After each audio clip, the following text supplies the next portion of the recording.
saying it, and he does it by way of just flaring his arms and elbows and different ways of doing it almost every single time that we've never seen before with Draymond. And it was an unnatural movement. That's a lot of his, and I think they're naturally smart by him while coming off unnatural, and I think it's all part of his game. And I think it's funny that he's surprised that we're surprised by it, because that's what he does. You take the good with the bad, and I would take him on my team every single day of the week. But these are unnatural movements, whether it's premeditated or not, and I think some of them are. They come off as unnatural movements, and they certainly are going to add up. He has 5 now. 7 garners a suspension. But Draymond took it in a little bit different direction last night postgame. Here's what Draymond had to say to the media postgame. Not an angry black man. I'm a very successful, educated black man with a great family. And I'm great at basketball. I'm great at what I do. The agenda to try to keep making me look like an angry black man is crazy. I'm sick of it. It's ridiculous. So Draymond thinks that there's an agenda against him to paint him in a certain light. But I'm looking at the resume. I'm looking at the prior incidents. I'm looking at somebody who just had to have a meeting with his team to talk about how he's going to maintain his composure. I'm looking at somebody that put Rudy Gobert in a chokehold and hit Nurkic in the face last season. So he kicked LeBron James in the groin in the finals. There's a history here. So I understand him wanting to get his point of view out there, and I respect his perspective. Unfortunately, I don't see it the same way, because Draymond Green has a history of this. How many times have we had the conversation about how his behavior on the floor and these actions have put his team in a bad position because he's been off the floor because of them?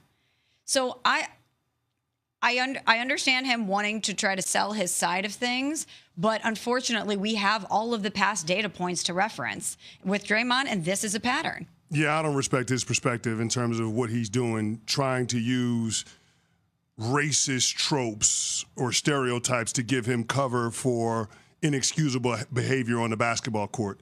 That's what this is. This is not an agenda that the officials, the NBA referees have. Hell, Tony Brothers is a black man. He the one that called the foul. So it ain't nobody trying to paint you out as an angry black man.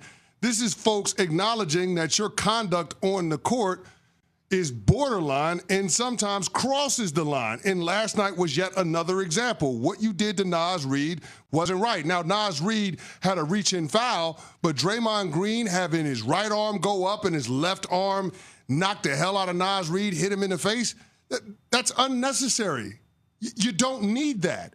And for Draymond to think that it's okay to take shots at other NBA players in that way and then use a stereotype or a racist trope as cover so the media can't ask you difficult questions where you have to answer for your behavior and be held accountable, it's offensive as a black man. There's no truth to it in your mind? Hell no. Ain't no truth to it. Ain't no truth to it. If this was any other player, we would say, yeah, that's inexcusable. That's unacceptable. You can't do those types of things. Everything, the smallest just outlined it. The man put Rudy Gobert in a chokehold. He stole on Nurkic in a game. He kicked LeBron James in the groin. Those are just the ones that we can remember. Those are the top line ones. Those are the top line ones. So it's a pattern of behavior, and we've acknowledged at every single turn that it's unacceptable. Now, what he's trying to do is make the refs think twice before they call a technical foul or a flagrant foul, because he's only got 2 more T's before he has to serve an automatic 1-game suspension. That puts him at 7 technicals in the postseason.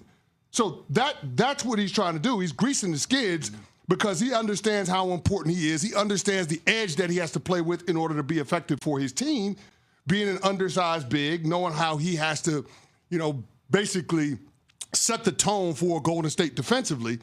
And he also recognizes that it's going to be a heavier lift, a higher degree of difficulty with Steph Curry off the court.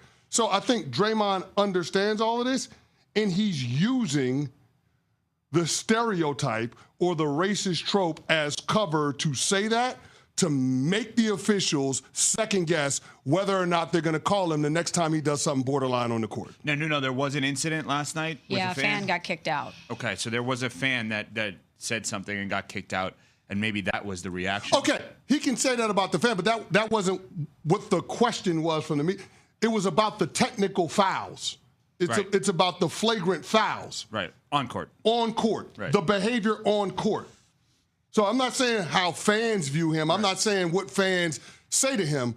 I'm just talking about the agenda that he thinks the NBA officials, the NBA refs, the league as a whole has in terms of trying to frame him as an angry black man. I completely reject that premise. I think it's ridiculous. Yeah.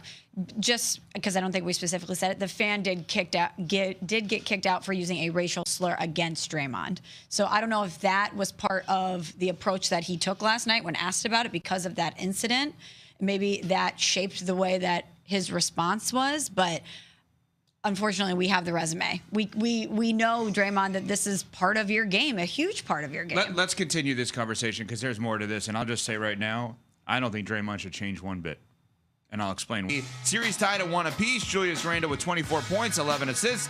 Ant-Man at 20, got hurt, came back in the game. No Steph for the Warriors, and that is a problem. Along with Michelle Smallman, Chris Canty, Evan Cohen with you. Good morning, everybody. How are we doing today? We're doing good. I mean, I don't want to bury the lead, but Pope Leo the 14th, how could he have Chicago pizza ranked in front of New York pizza? Oh, that's where we're going with it. How does that even work? I thought we were going to say, yay, American Pope. American Pope.